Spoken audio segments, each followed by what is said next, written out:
ज्योतिष शास्त्र में ग्रहण की प्रक्रिया को शुभ नहीं माना जाता है। मान्यता है कि ग्रहण के दौरान सूर्य और चंद्रमा पीड़ित हो जाते हैं, जिसका जातकों पर नकारात्मक प्रभाव पड़ता है।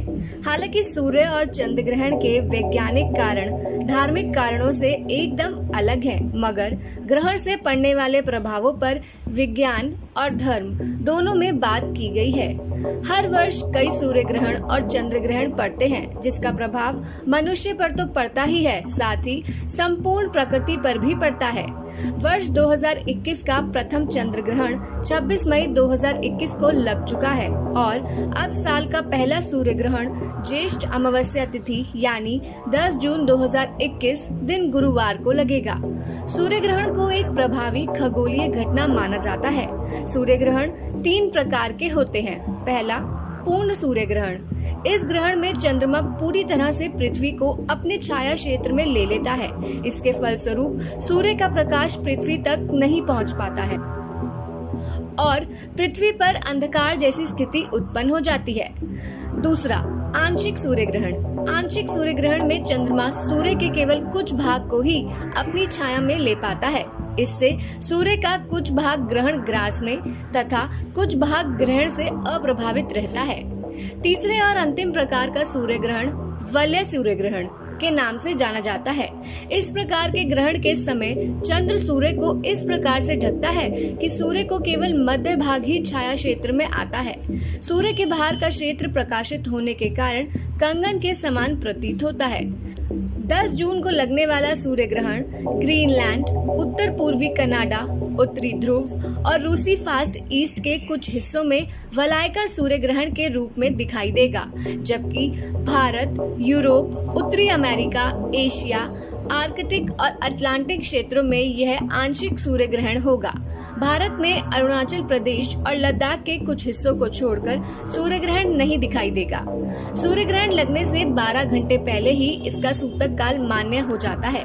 इस काल में कोई भी शुभ कार्य जैसे पूजा पाठ, अनुष्ठान आदि नहीं किए जाते हैं। इस दौरान मंदिरों के कपाट बंद कर दिए जाते हैं। इस समय केवल भगवान का भजन ही मान्य होता है।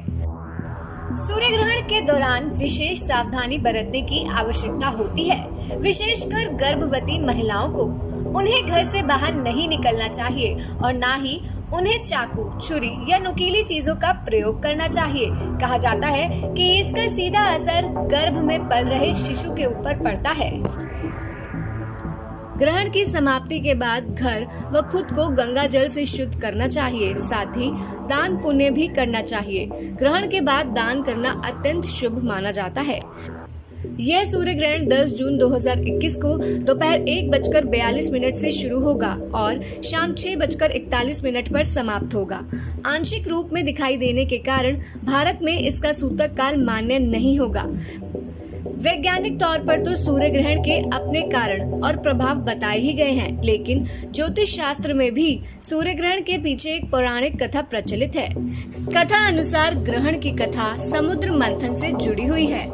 जब असुरों ने तीनों लोकों पर अपना आधिपत्य स्थापित कर लिया था, तब समस्त देवताओं ने भगवान विष्णु से जाकर मदद मांगी थी और भगवान विष्णु ने उन्हें यह सुझाव दिया था कि वह जाकर समुद्र मंथन करे और उससे निकले अमृत का पान करे। साथ ही यह भी कहा कि इस बात का विशेष ध्यान रखें कि अमृत असुरों के हाथ नहीं लगना चाहिए, वरना उन्हें युद्ध में हराया नहीं जा सकेगा।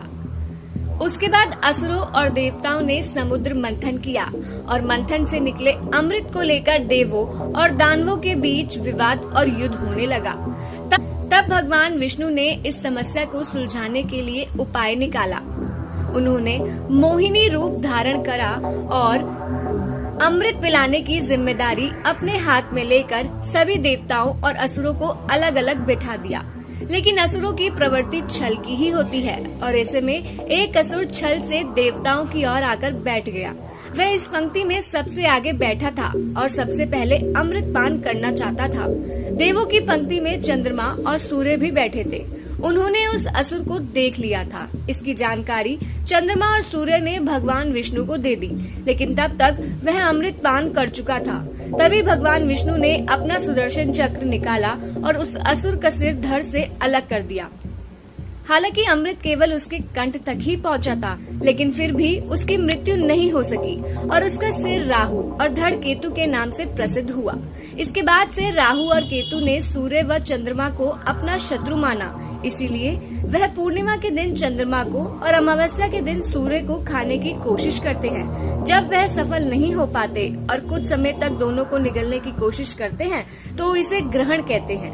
धार्मिक मान्यता अनुसार राहु और केतु के कारण ही चंद्र ग्रहण और सूर्य ग्रहण की घटना होती है।